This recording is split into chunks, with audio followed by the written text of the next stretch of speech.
नमस्ते बच्चों। हम सरोज स्मृति कविता पढ़ रहे थे।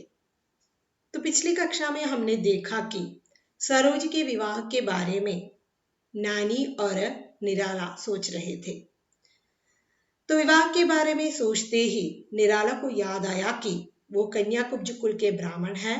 कन्याकुब्ज कुल के लोग जो हैं अपने घर में नारी को कोई सम्मान नहीं देते, नारी पर अत्याचार करते हैं और उनके रीति रिवाजों के बारे में भी वो कहते हैं।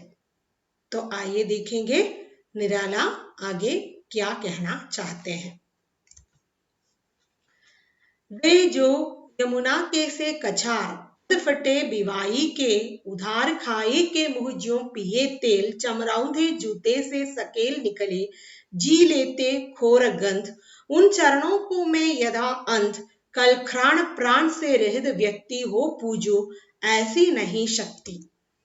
ऐसे शिव से गिरिजा विवाह करने की मुझको नहीं चाह, फिर आई याद मुझे सज्जन है मिला प्रथम ही विद्वज्जन नवयुवक एक, सत्साहित्यिक कुल कन्या कुब्ज, यह नैमित्तिक होगा कोई इंगित अदृश्य, मेरे हित है हित यही स्पृश्य, अभिनंदनीय बंध गया भाव, खुल गया हृदय का स्नेह स्राव, खत लिखा बुला भेजा तत्क्षण, युवक भी मिला प्रफुल्ल चेतन।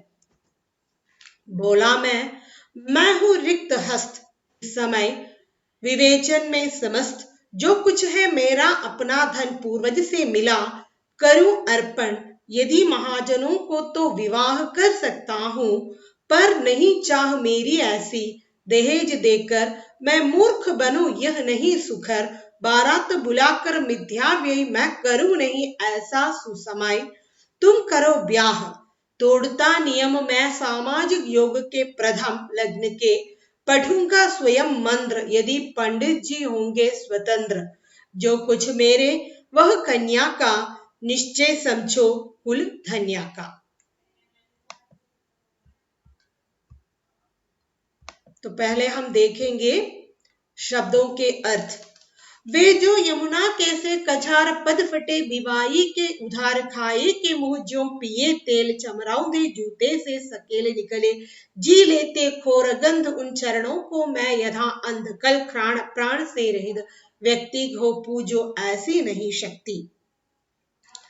तो देखिए इनमें जो है नैमित्तिक का अर्थ है संयोग मात्र, कछार का अर्थ है नदी किनारे का, नदी के किनारे का मैदान, इंगित संगेद, चमरौंदे देसी चमड़े के, सकेल एकत्र करके, अभिनंदनीय सत्कार के योग्य, स्नेह सुख स्नेह का प्रवाह, रिक्त हस्त खाली हाथ, क्षण प्राण गंधरूपी प्राण, सामाजिक योग सामाजिक बंधन, गिरिजा पार्वती। तो देखिए तो कवि बता रहे हैं मैं इन कन्याकुब्ज लोगों के जो यमुना के कछार के समान फटी विवाहियों वाले पैरों को पूज नहीं सकूंगा। तो ये कन्याकुब्ज ब्राह्मण जो है जिनसे मेरी बेटी की विवाह तय हो जाती, तो उन लोगों के पैर मैं छूने को तैयार नहीं है। उनके पैर जो है किस प्रकार के पैर है, यमुना के से कछार के समान फटे बिवाई के समान है। तो मैं इन कन्याकुब्ज लोगों के यमुना के कछार के समान फटी बिवाइयों वाले पैरों को पूज नहीं सकूंगा। इनके पैर उन लोगों के मुख के समान चिकने रहते हैं। तो खाए के मुँह जो पिए तेल, चमराउंधे जूते से सकेल निकले, जी लेते खोर गंध, उन चरणों को मैं यथा अंध, कल क्षण प्राण से रहित व्यक्ति हो पूजो ऐसी नहीं शक्ति। तो कवि यहाँ पर बता रहे हैं जो कन्याकुब्ज कुल के लोगों के जो पैर जो है यमुना के कछार के समान फटी बिवाइयों वाले पैर हैं, उन पैरों को पूज नहीं सकूंगा। उनके पैर उन लोगों के मुख के समान चिकने रहते हैं। वो चिकने इसलिए रहते हैं जो उधार खा खाकर मोटे और चिकने पड़ जाते हैं। तो यहाँ पर इसका भाव यह है कि ये लोग निर्लज और हरामखोर होते हैं। निर्लज और हरामखोर होते हैं। इन लोगों के पैर तेल पिए हुए चमरौंदे जूते को एक तरफ ठेलकर बाहर निकलते हैं। ये अपने जूते उतार देते हैं तो इनके पैर उन्हीं जूतों की खोर दुर्गंध में जीवित रहते हैं। उनमें से भी जूतों की दुर्गंध आती रहती है। मुझसे यह कभी न हो सकेगा कि मैं सुंदर गंध और सुगंधित वायु से परिचित अंधे व्यक्ति के समान इन लोगों के ऐसे दुर्गंध भरे पैरों को पूज सकूं। उनमें ऐसा करने की शक्ति मुझ में नहीं है। मेरी यह इच्छा नहीं है कि उनके पैरों को पूजूं। तो मैं ऐसे अंधा व्यक्ति नहीं है जो सुगंध क्या है, दुर्गंध क्या है बिना पहचाने किसी के पाव पूजने का जो शक्ति मुझ में नहीं है। तो ये कन्याकुब्ज कुल के ब्राह्मण लोग जो हैं, उनके रीति रिवाज, उनके बुरे व्यवहार तो कवि जानते हैं। इसलिए वो बताते हैं कि उनके पैर जो हैं यमुना के से कचार के फटे पुरानी बिवाई के समान है। और उनके जो पैर चिकने होते हैं वो इसलिए होते हैं कि वो जो खाकर मोटे हुए चिकने मुंह के समान है। मोटे होने वाले व्यक्ति के जो मुंह जो है चिकने लगते हैं, उसी प्रकार ही इनके पैर। और वो इसका जो भाव यह है कि ये निर्लज और हरामखोर होते हैं। तो इनके पैर तेल पिए हुए जो चमरौंदी जूतों को एक तरफ ठेलकर बाहर निकलते हैं। तो कवि यहाँ पर बताते हैं कि कन्याकुब्ज लोगों के पैर यमुना के किनारे के मैदान की तरह दिखाई देते हैं, फटी पुरानी दिखाई देते हैं। तो ऐसे जो पैरों को मैं कभी पूजने को तैयार नहीं हूं। तो ये भी नहीं, ये जो है उधार खाकर मोटे और चिकने हुए हैं। उनके पैर भी मोटे और चिकने हैं और उसी के समान ही उनके मुंह भी। और उनके पैर तेल पिए चमरौंदे जूते के ढके हुए हैं। उन्हीं जूतों से खोर दुर्गंध में एक पैर जीते हैं। ऐसे दुर्गंध भरे पैरों को किसी अंधे के समान पूजने के लिए मैं तैयार नहीं हूं। इसकी शक्ति मुझ में नहीं है। तो ऐसी शक्ति भी मुझ में नहीं है कि ऐसी व्यक्ति से मेरी पार्वती जैसी बेटी के विवाह करवाना भी मैं नहीं चाहती। ऐसे शिव से गिरजा विवाह करने की मुझ में नहीं चाह। तो कवि बताते हैं कि मेरी यह इच्छा नहीं है कि मैं शिव के समान ऐसे अनखड़ गंदे व्यक्ति के साथ अपनी पार्वती जैसी बेटी सरोज का विवाह करूं।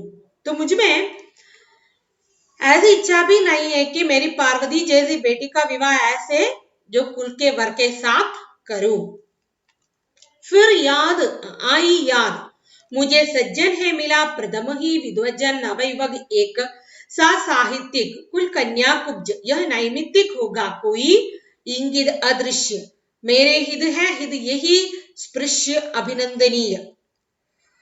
तो ऐसे सोचने पर मुझे याद आया कि कभी पहले मुझे एक नवयुवक से मेरी मुलाकात हुई थी जो वो विद्वान भी है और सत साहित्यिक भी है और कन्याकुब्ज ब्राह्मण भी है।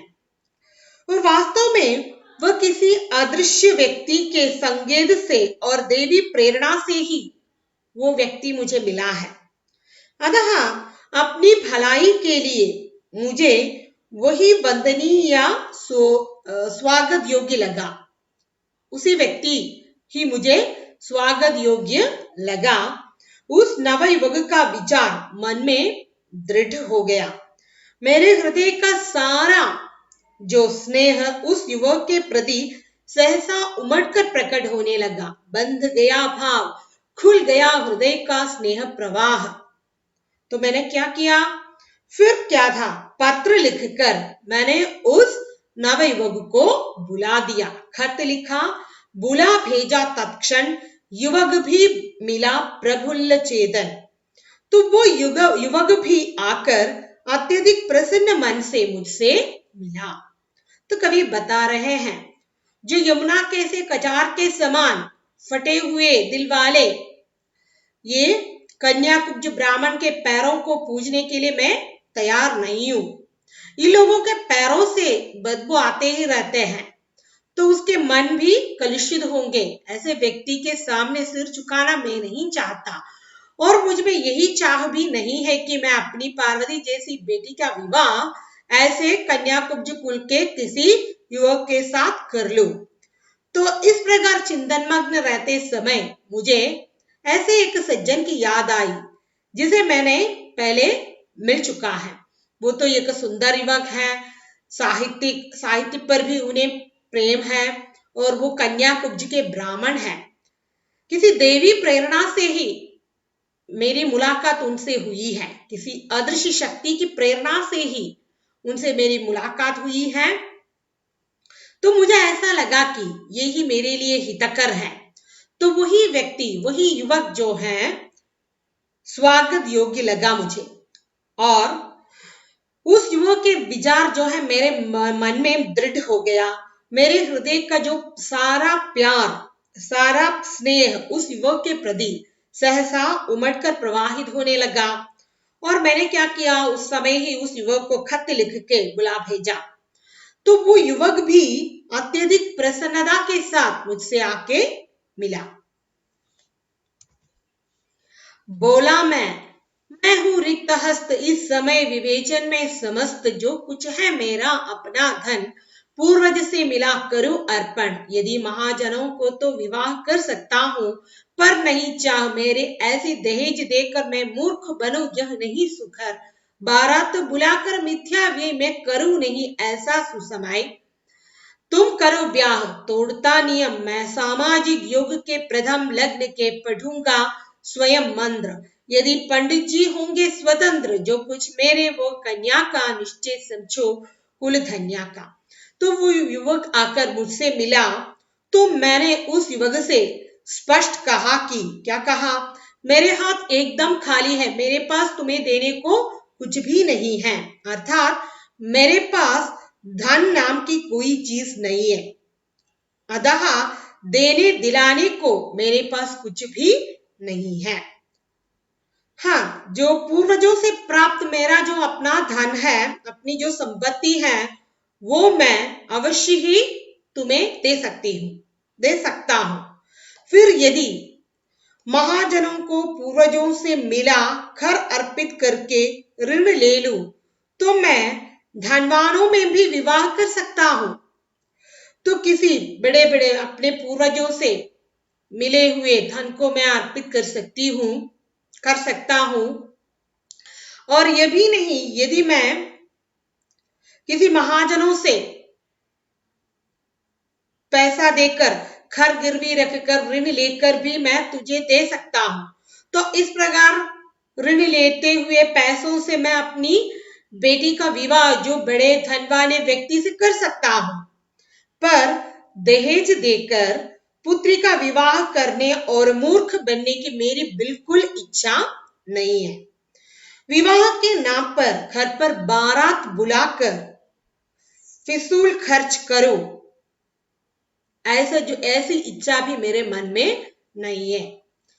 तो कवि ने कहा, बोला, मैं हूं रिक्त हस्त, मेरे हाथ में तुम्हें देने के लिए कुछ भी नहीं है इस समय। विवेचन में समस्त, जो कुछ है मेरा अपना धन पूर्वज से मिला। तो वो विवेचन करते हुए उनसे बता रहे थे कि पूर्वजों से मुझे जो कुछ धन प्राप्त हुए हैं वो मैं तुम्हें दे सकता हूं, करूं अर्पण। यदि महाजनों को तो विवाह कर सकता हूं, किसी महाजनों के पास मेरे संपत्ति को गिरवी में रखकर ऋण लेकर धूमधाम से बड़े घर में मेरी बेटी की शादी में कर सकता हूं, पर नहीं चाह मेरे ऐसे कुछ करने की इच्छा मुझ में नहीं है। ये इसलिए है कि दहेज देकर मूर्ख बनने के लिए मैं तैयार नहीं हूं, और ये भी नहीं हूं बारात बुलाकर ऐसे जो फिजूल खर्च करना भी मेरे बस की बात नहीं है। बारात बुलाकर मिथ्या व्यय मैं करूं नहीं ऐसा सुसमय। तो इसलिए भाव यही कि धनाभाव के कारण मैं बारात का आदर सत्कार भी नहीं कर सकता, तो इसलिए मैं ऐसा फिजूल खर्च करना भी नहीं चाहते। तो तुम्हें क्या करना है, तुम करो ब्याह, तुम मेरी बेटी से शादी कर लो। तोड़ता नियम मैं सामाजिक योग के प्रथम, मैं समाज को नियमों को तोड़कर यह विवाह करना चाहता हूं। लग्न के पढ़ूंगा स्वयं मंत्र यदि पंडित जी होंगे स्वतंत्र। तो कवि कहते हैं कि अगर पंडित जी लग्न के मंत्र पढ़ने से मना कर देंगे तो मैं स्वयं उन मंत्रों को पढ़ूंगा। जो कुछ मेरे वो कन्या का निश्चय समझो कुल धन्या का। याद रखो जो कुछ भी मेरा या मेरे पास है वो सब कुछ अपनी कन्या सरोज का है, यह निश्चय है, यह निश्चित है। तो कवि बता रहे हैं कि तो कन्या कुब्ज ब्राह्मण के किसी भी युवक से मेरी बेटी की शादी करने पर ऐसे जो कन्या कुब्ज ब्राह्मणों के सामने सिर झुकाकर उनकी पाद सेवा करने को मैं तैयार नहीं हूं। तो ऐसी इच्छा मेरे मन में नहीं है। तो ये लोग जो है ऐसे बैठ के खा खा के मोटे हुए लोग हैं, तो इसलिए उनके पैर भी चिकने लगे होंगे, लेकिन उन्होंने जिस जूतों में पैर रखा है उनके दुर्गंध को वो वहन करते ही रहते हैं, यानी कि उनके मन जो है कलुषित विचारों से युक्त है। ऐसे लोगों के सामने सिर झुकाना मैं नहीं चाहता। तो ऐसे विचार करते रहते समय उन्हें याद आया कि उसने ऐसे एक युवक से मिला था पहले। वो युवक जो है साहित्य में रुचि रखने वाले हैं, सुंदर सा युवक है, और ये भी नहीं वो कन्या कुब्ज कुल के ब्राह्मण भी है। तो कवि ने ऐसा किया कि तुरंत ही उन्हें खत लिखा। तो उन्हें ऐसा लगा कि वो स्वागत के योग्य हैं और उनके मन के सारे स्नेह उन पर उमड़ने लगे, और उन्होंने खत लिख के उन्हें बुला भेजा। और वो प्रसन्न हृदय से उनसे आके मिलते ही उन्होंने कहा कि मेरा हाथ तो खाली है, मुझे तुम्हें देने के लिए कुछ भी नहीं है, लेकिन जो पूर्वजों ने मुझे जो धन दिया है वो मैं तुम्हें अर्पित कर सकता हूं। लेकिन ये घर जो है, ये संपत्ति जो है, किसी महाजन के पास गिरवी रखकर पैसा उधार लेकर भी मैं बड़े धूमधाम से किसी बड़े घराने में मेरी बेटी की शादी मैं कर सकता था, लेकिन ऐसा करना मैं नहीं चाहता। इस प्रकार दहेज देकर मूर्ख बनना मेरे बस की बात नहीं है, और ये भी नहीं बारात बुलाकर फिजूल खर्च करना भी मैं नहीं चाहता। तो इसलिए तुम मेरी बेटी से शादी कर लो, मैं जो सामाजिक नियमों को तोड़ने के लिए भी तैयार हूं। पंडित जी यदि लग्न पढ़ने से मना कर देते तो मैं स्वयं लग्न का मंत्र पढ़ूंगा। और तुम्हें सिर्फ इतना ही याद रखना चाहिए कि मेरा जो कुछ भी मेरे पास है वो सब मैं तुम्हें दे दूंगा, ये वो सब मेरी अपनी बेटी सरोज का ही है, यह निश्चित है। तो इसमें कुछ अलंकार है। कुल कन्या कुब्ज स्नेह श्राव समय समय दहेज देकर बारात बुला व्यय में अनुप्रास अलंकार है। जमुना के कछार में उपमा अलंकार है। ख्राण प्राण में रूपक अलंकार है। तो इन पंक्तियों में निराला जी की जो स्वच्छंद प्रकृति का संदेश द्रष्टव्य है, उनके जो स्वभाव किस प्रकार है यह हम देख सकते हैं इन पंक्तियों में। और उनमें अपार साहस था एवं निराला जी की आत्मव्यथा का परिचय भी प्राप्त हो जाते हैं। और निराला जी अपने बेटी के प्रति कितने सतर्क रहते हैं ये भी हम इन पंक्तियों में जान सकते हैं। इसके अगले भाग को लेकर मैं फिर से हाजिर हो जाती हूँ। तब तक के लिए विदा लेती हूँ। धन्यवाद।